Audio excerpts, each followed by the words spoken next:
I don't know why, but I suppose maybe at the same time, I think everyone that's in that situation, they still want to live, but they're just desperate. And Was it a lack of hope, Paul, that you had? Did you just feel there was no hope?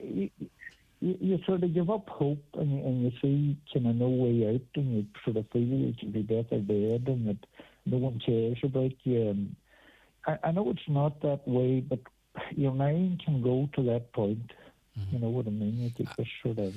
And we're going to talk about... You made a telephone call, and it was a very important call, and we're going to get that to that in a second. But what I want to do is maybe people listening who feel like you felt, we want them to make that call as well. Did it cross your mind up until the point that you did? Why did you not reach out for help over those 3 nights that you felt so desperate that you were on the brink of taking your life, Paul? Was it that you thought no one cared, no one would answer, your problems couldn't be fixed, or just didn't cross your mind because of how you were feeling, Paul? Why did you not reach out for help before then, I wonder, just in that period of time where you kind of had your mind made up?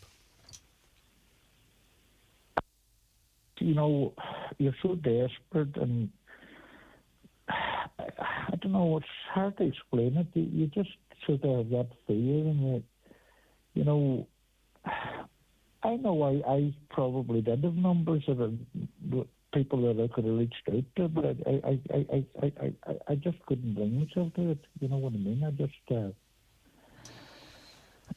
you know, I know people there will say there sometimes when someone does commit suicide, oh, you know, I don't know what happened to him or her, that, you know, they've done that there or that. But I mean, no one knows what can go on in someone's mind and the things that bothers them. You know, you really need to be in that situation to understand what that person's going through. Now, I know you were living on your own in an apartment, but like, I don't know if you've a wide circle of family or friends at that time. Not everyone does, by the way. But do you think those closest to you knew that you weren't well, Paul? Well, may have knew that I weren't well, but not maybe to the extent that I was. Yeah. You know, it's.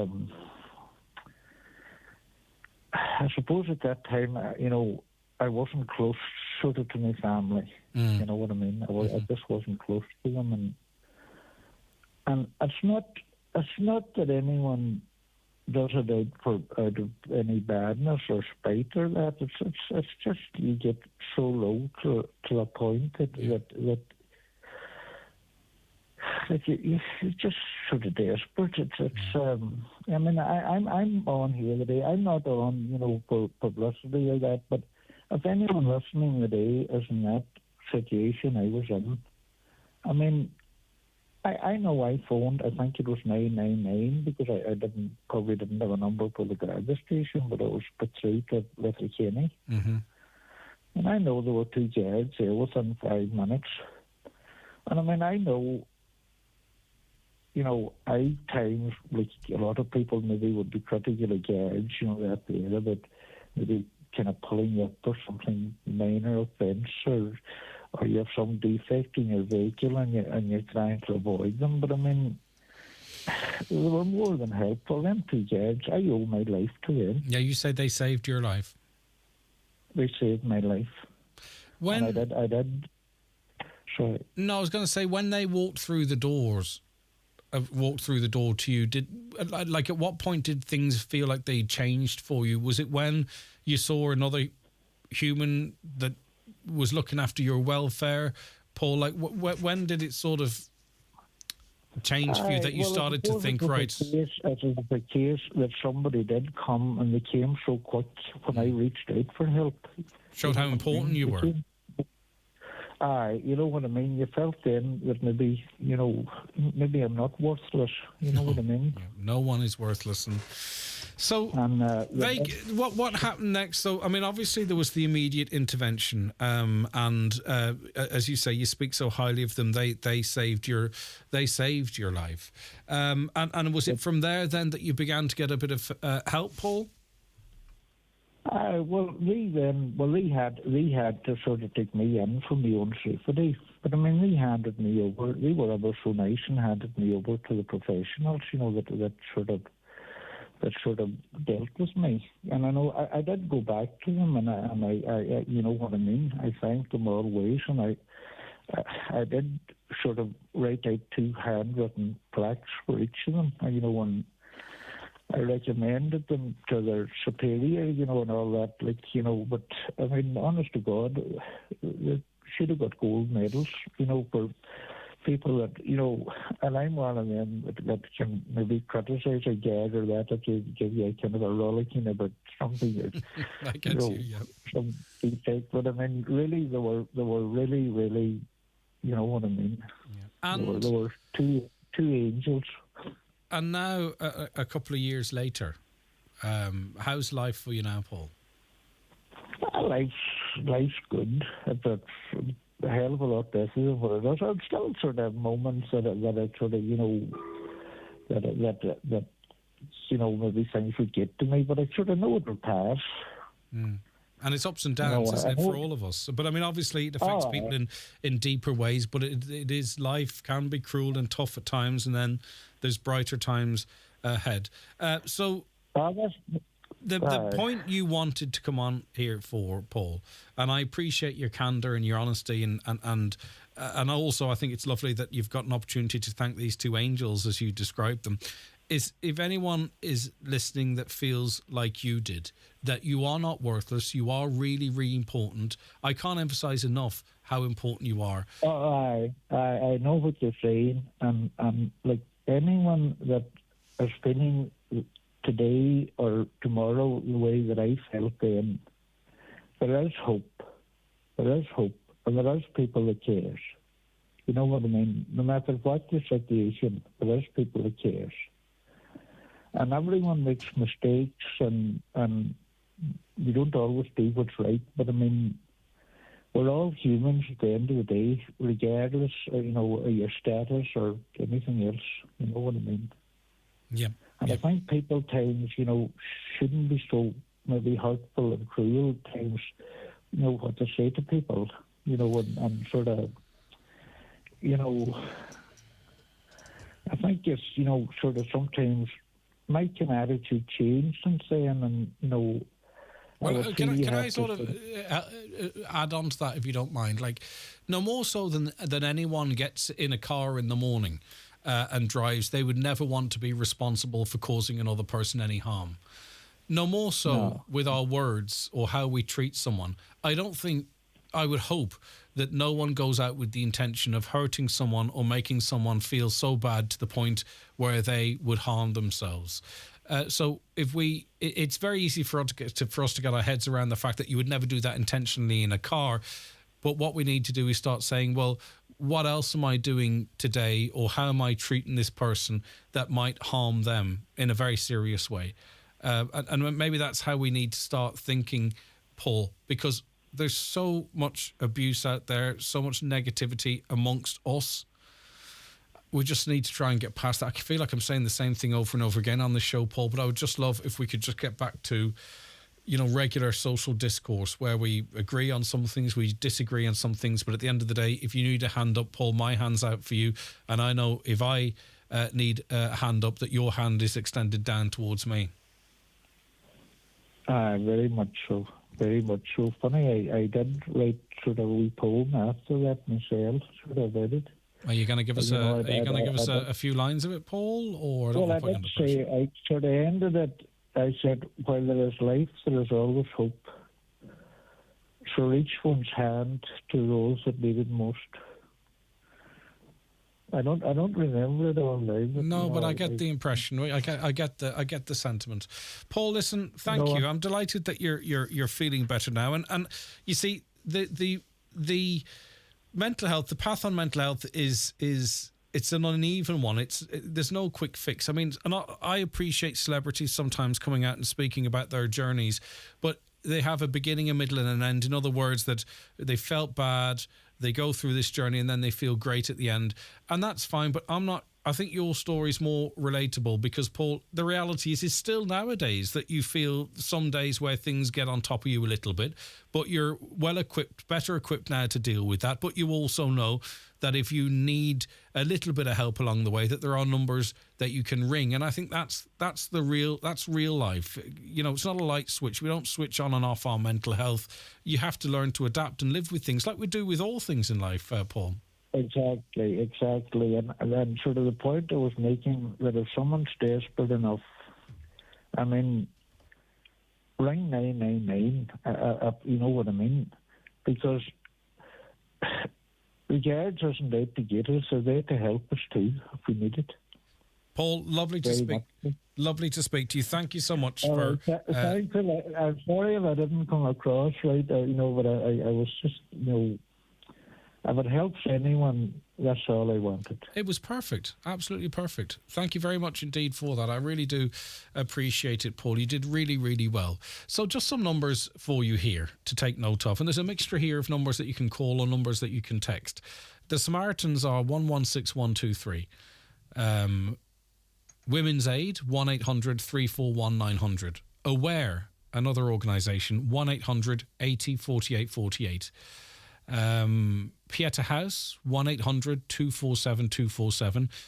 Jigsaw, which is particularly for younger people, help@jigsaw.ie, so you can email them. Men's Aid, 01555 and you can also get mental health supports by ringing the RCC on 1-800-77888, 1-800-77888. But also you can start a conversation with texts. You can text hello to 50808 and start a conversation. And you heard from Paul there. Paul is incredibly typical. That one phone call and those two Gardaí making the way to see him was just enough to get him back on the road to recovery. And it will be for people, hopefully for people out there today. So just don't suffer in silence. Don't suffer in silence. If you fell over and really injured your leg, you would call 999 because people want to come and help you and make you better. If you're emotionally fallen over and you need help, 999, the local Garda station, those numbers I mentioned, us here, we can point you in the right direction. Just make that call, reach out. You're important and you're beautiful and we don't want to lose anyone. The 9 till noon show with Letterkenny Credit Union. Simplify your debts with a debt consolidation loan from Letterkenny Credit Union. Call us on 074 910 2126 or apply online via our app or in office today. Go full Lidl for a trolley full of savings. Like a juicy 40% off crunchy Irish Bramley apples, just 89¢. Will it be chili or bolognese? With Board B approved beefsteak mince, was $4.29, now $3.49. Or an XXL tub of 2% fat Greek style yogurt, just $1.59. Shop without compromise. Go full Lidl today. It's the Right Price Tiles and Wood Flooring half price sale. Get up to 50% off all tiles. Wood flooring, bathware, cladding, everything's reduced. Tiles from only $8.99 per square yard and wood flooring from only $11.99 per square yard. Right Price Tiles and Wood Flooring half price January sale is now on.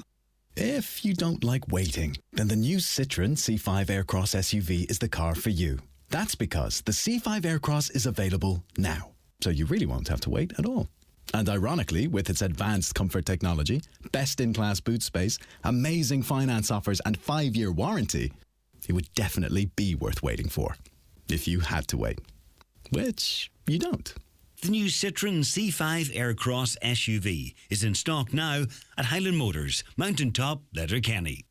Do you currently have vacancies that need urgently filled? Have you tried various ways to find new staff but didn't succeed? Let Highland Radio help you source and fill your current vacancies in the most cost-effective way. Simply sign up to our new job spot and we will tell our listeners about your vacancies both on air and online. Every Monday, Wednesday and Friday during our primetime shows, we will broadcast the latest job opportunities across the Northwest and into counties Derry and Tyrone. All job listings will be available online at highlandradio.com. For more information, contact the advertising team on 07491 25322 or email advertising@highlandradio.com. Highland Radio, we're here for you.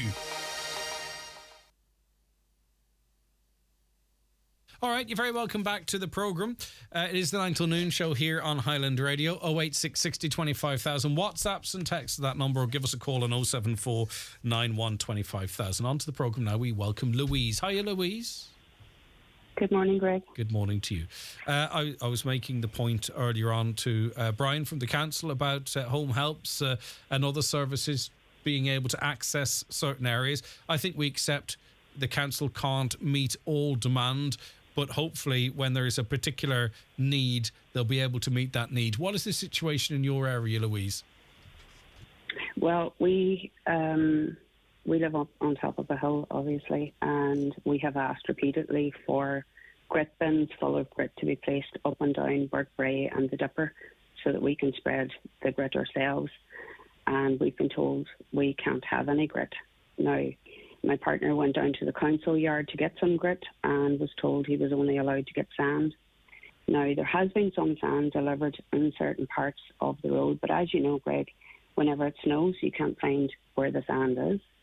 And the sand is no good whenever there's no salt through it, because it's okay to get you out if you're stuck, but it's no good to give you traction. One of the home helps left one of the houses up here yesterday and had a really bad accident going down Burke. My partner had already sanded the road the whole way down to just above Charlie McConaughey's Road. There was 3 fire brigades attended the scene, and the ambulance couldn't actually get up the hill. The paramedic had to walk from the church up the hill. So I don't know, in the case of an accident or an emergency up here, but you know what's going to happen. We need grit to be left. Sand is no good because, as I said, you can't find it.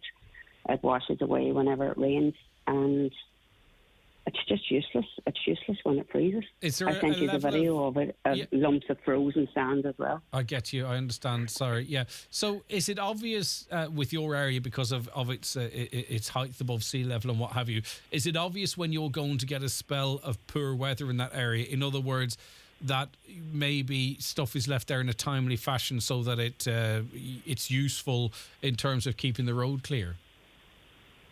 Yeah, but it needs to be grit. Sand was no good, Greg. Mm-hmm. My partner sanded the road the whole way down yesterday morning, and that girl still had that really bad accident. Mm-hmm. You know, and like I lived in Boston for years. I had one snow day in 11 years, and that was because it was a blizzard. You know, and all of the time, they complain about this every single year, and they act surprised whenever it snows. Mm-hmm. But this is ongoing. It happens every year. They can't provide grit, and they talk about the cost that it costs the country. You know, instead of looking at it the way other countries do, and they talk about how much it saves the country, being able to get people on the road, being able to get people to work. You know, they talk about how much it costs, to provide, or to treat roads. Yeah, but let's talk about cost here. What about the cost of that ambulance crew that were tied up trying to get to that casualty, 2 units of the fire brigade? Do you know what I mean? We can spend a little in advance and save our resources, not just financial, but personnel resources. How many people would be benefited by the salt and the grit and whatever is needed being left on this stretch of road? There's more than 27 houses up here, Greg, and it was 3 fire brigades attended that scene yesterday, and they actually got stuck and couldn't get back to Bridgend again. They couldn't get back down the road again. So, that's the kind of cost that you're incurring by not providing grit and grit bins. The residents have agreed that they would, they don't expect the gritters to come up here and do it, but, the residents have agreed, that they would be able to do it themselves, or to some stretch of the means do it themselves. But there's 3 houses up here in the local vicinity, I think actually 4, that have home helps. Mm-hmm. They've been told not to come.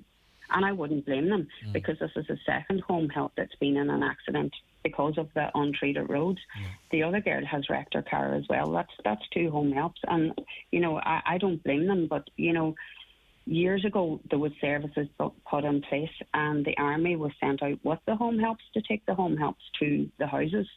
These services are, the home helps are like emergency services to us every day, and they're like our angels every day. And sometimes it's the only people we see week on week. These elderly people, need the care. It's because it snows, it doesn't mean that they can do without. Yeah, right. Okay, well, we're going to get onto the council and find out. You've made a strong argument for it, to find out why grit can't be placed there on an ongoing basis. As you say, the local community prepared to spread it themselves. Almost 30 houses up there. A number of the residents need their home helps. It's going to get to the point, I think, where home helps won't go near it, even if there's a frost, because you'd get afraid to. I'm not saying that's going to happen, but you can imagine. That's exactly where we are at the minute, Greg. You wouldn't and get one near of our it. home helps is 20.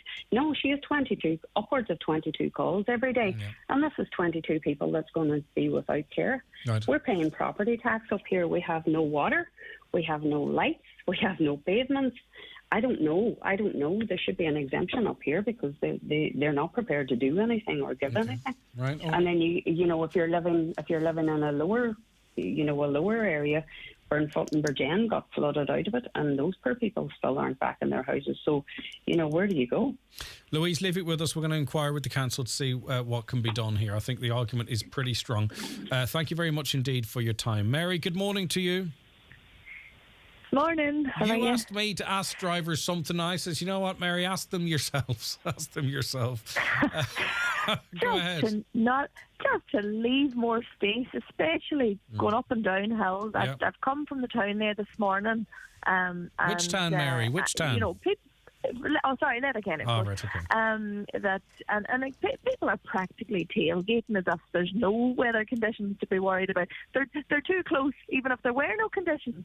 So that's, it's just dangerous. And if people break or they slipped on or anything like that, there's going to be accidents, and it's not fair on the emergency services to ask them to come out to people that are, if they're not being taken due care. It's insane, really. I mean, there's no, just leave for space. Do you think it's because people don't know better, or they're like, stuff it, I need to get where I need to get and Mary's in my way? No, I think it's just some people are more comfortable drivers than others, and some people genuinely think they're invincible. Some people genuinely believe that, it's still an 80-kilometre road, I'll drive 80 kilometres, it doesn't matter if there's snow on it. Like, I actually had somebody overtake me between Woodland School and the Silver Castle. Wow. No, that's nuts. Well, coming through the gap this morning, there was the driver in front of me was about 65, which I thought was pretty good for the road conditions, and 4 or 5 cars overtook us, and I was a good distance back from the car in front of me, so it was a pretty dodgy manoeuvre, I'm not going to lie to you.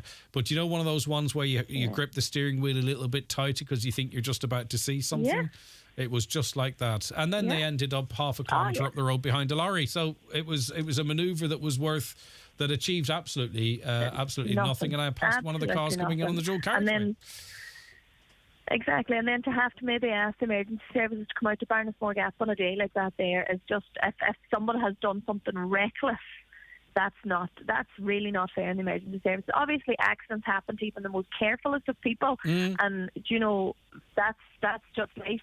But some people are driving completely recklessly in these conditions, and it's just not fair on the other drivers. It's not unfair on the emergency services, and it'll not be fair on all the insurance premiums that all go up because people are crashing into each other because they've been idiots on the road. Well, listen, really, I'm cross today, but well, come here, there's another problem here. Caller says, I've just been driving in Letterkenny and groups of children throwing snowballs at cars. Adults are standing with them. I stopped and said, if someone breaks my window, who's paying for it? The adult stepped forward and said, it's snow, relax. How can an adult be so irresponsible?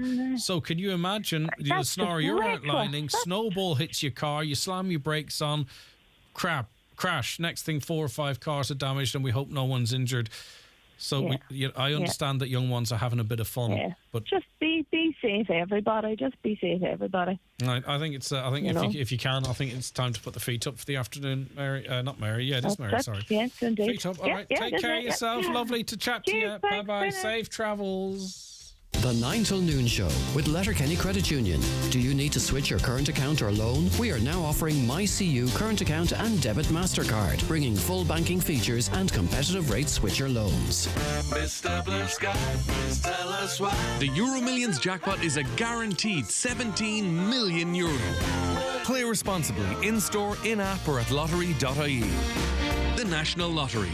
It could be you.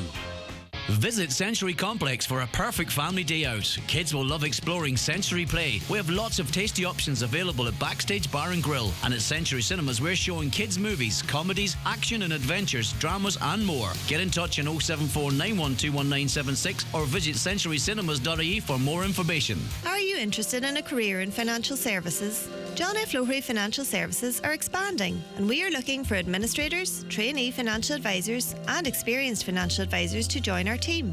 With competitive packages on offer for all positions, why not check out our Facebook or LinkedIn page for more information? If you are highly motivated, enthusiastic and want to work for an award-winning broker, we want you. To apply, send a CV to lisa@jfl.ie on or before the closing date of the 29th of January. John F. Lowery and Associates Limited, trading as John F. Lowery Financial Services, are regulated by the Central Bank of Ireland. John F. Lowery Financial Services is an equal opportunity employer. Are you thinking of changing your car? Then look no further than Inishowen Credit Union for your finance. It's simple. A car loan from Inishowen Credit Union means you borrow the money to pay for your car and the car is yours. No hidden fees or balloon payments. Apply online at www.inishowencu.ie or contact us on 074 9361017. Membership of Inishowen Credit Union is open to anyone who lives or works in the Inishowen Peninsula. Loans are subject to approval. Terms and conditions apply. Inishowen Credit Union is regulated by the Central Bank of Ireland. Are you a Leaving Cert student that is looking at your options for 2023? Or are you interested in upskilling and progressing in your career with a postgraduate degree or Springboard funded course? Come along to ATU Donegal's open evening on Wednesday, 18th of January from 4 to 7 p.m. in our Letterkenny campus. Talk to us about our part-time, flexible postgraduate programs and find out all you need to know about eligibility and funding available through Springboard. And learn more about our 20 brand new CAO programs that will be available this year. ATU Donegal's open evening, Wednesday, 18th of January from 4 to 7 p.m. See you there.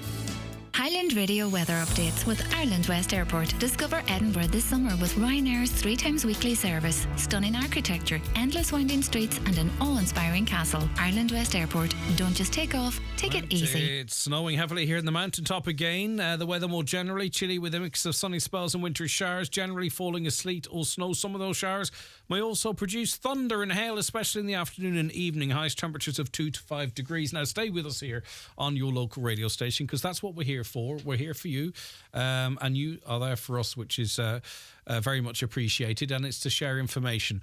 We've been contacted to say that the road between Ramelton and Milford was gritted this morning, but it's snowed over it now and it's dangerous at the moment, so please drive with care. We'll keep you updated throughout the day. Lee Gooch, of course, back with the naughty alarm clock tomorrow morning. We don't know what the weather's going to be like, but you'll hear all about it on his show, so make sure to tune in. We've got a direct line and special communication too with all schools as well in terms of getting information out. As regular listeners will know, but some of you who may normally be doing other things are listening to us for the first time today. So it's just to give you a heads up as to what's going on. Right, the Garda Commissioner, Drew Harris, was up in Donegal yesterday to meet with the JPC. The chair of the JPC, that's the Joint Policing Committee, is Councillor Jerry McMonigal, and he joins us on the programme now. Jerry, good morning to you. Good morning, Greg. Right, so, there could have been concerns that Drew Harris coming up here was just to aye and nah and not deliver much. Did you get a sense that there was more to this meeting than that? Well, the thing about the meeting was that he actually came up. He gave an opportunity then to the JPC members to relay their concerns and fears. The concerns about the lack of vehicles, personnel currently about the county, and then just concerns and fears around the new policing model, how that might impact in Donegal.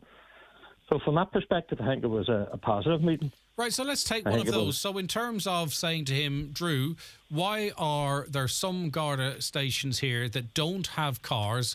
And also, why are there many guards here that can't drive cars under sirens and blue lights? Like, what did he say to a question as simple as that? Yeah, well, his response was that there's 88 vehicles in the county, and if more was needed, then the senior management could put in a request for it, and he would look at it positively. He also intimated in relation to the lack of training that there's been, and we know that you need to be properly trained to drive under the blue lights. So while not dealing with it directly, he made a commitment that there would be an emphasis on that training to ensure that there was sufficient drivers to drive the vehicles that may be allocated here. But what he did say, and as I say, look, we could look at it with one view that, he come up, he listened to what we said, and he said what we wanted to hear. But he also gave strong commitments that we wouldn't be left behind, that he would see that Donegal would be resourced properly, and that if senior management seen a need for more vehicles, that he would look at that there in a positive way. So he asked for time and for us to be patient in time, and he cited COVID as probably sort of stalled the rollout of the policing model and other things that was ongoing. And was he able to convince you that this new policing model would work well in Donegal, given its unique geographical situation, bordered by the sea for the most part, and well, not for the most part, to a great extent, and bordered by Northern Ireland, right, pretty much across the east of the county. Like, do you think he recognises that maybe a policing model that might apply to a central county may not apply equally up here, or did he convince you that it could? Well, the jury's out on that primarily, but we prior to him doing his presentation, I gave an overview of the Joint Policing Committee and indeed the geographic nature of Donegal and its uniqueness in relation to our four international ports. We have an international airport. We have 173 kilometres of our county's borders with the north, only 9 with the rest of the country. So we give them a flavour of that. The fact that it's a very rural area, the geography of the area and the terrain. So he got a very good picture of it. Yeah. So just in terms of, say, for instance, the policing model going to work up here? I'm not sure about the policing model and the large regions. Yeah. But time is obviously going to tell us if that's working or not. Did he explain to you that obviously that this region is going to be enlarged, right, and run effectively out of Sligo? You know yourself, squad cars are few and far between. You know yourself in Letterkenny, people would like an extra 3 or 4 Gardaí just for the main street alone. But he seemed to say that the new model would allow more Gardaí, more visible presence of Gardaí out and about. Did he explain how that might actually happen? How would we see better, more visible policing through this new model? Did he explain how that's actually achievable? He talked somewhat about it in relation to that a different format of policing, in that making it a bigger region. Given local autonomy to local sergeants and inspectors, have superintendents who would oversee bigger geographical areas. The call centre in Galway, even though that would help in a way, if you wouldn't have people to man the phone, so to speak, and it's about getting more guards. The other thing that he said about it was that the government is committed to funding a force of up to 15,000, which will give him another few hundred guards, more than what he has currently, and that would help in deploying new guards. All of that there sounds nice and reasonable, and we have to take it at face value. And we said that we've given time, we would be patient, but we would also be very critical if what he's saying didn't happen and didn't roll out. So it's for us now in the JPC to keep an eye on this, to watch it, and hold them to account. And we'll be talking quite regularly with the senior management here in Donegal to ensure, and indeed the rank and file Gardaí, to address their concerns in every way that we can as a JPC. All right, and did he give a time frame on when we might start seeing improvements? No, not as such, Greg. What he said, it's a rolling option. The sort of COVID put a brake on recruitment. There was only 25 time, and we only get 5 in the northwest, and the one come to Donegal. He didn't allude to that, but he would hope recruitment drive that there's going to be 200 every 11 weeks come out of Templemore. That recruitment is, he was asked directly, is there still a lot of recruits, there's still a lot of interest in joining the Garda? He said there was. He said he understood, and he said, and he was taking on board the remuneration and the challenges there is around that, and it's something that he's talking to government about. But he's confident that it's going to happen. For us, I think, right, we'll give them the benefit of the doubt and let's see what happens. And this is something we'd be looking for changes and for additional vehicles because we need them. He was well told that.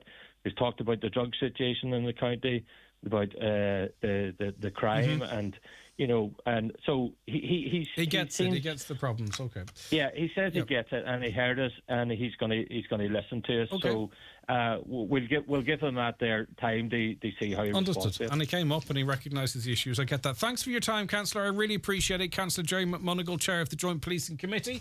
That's where we have to leave it on the programme today. Thanks to all of you who listened to the show, or if you watched the programme and if you took part with text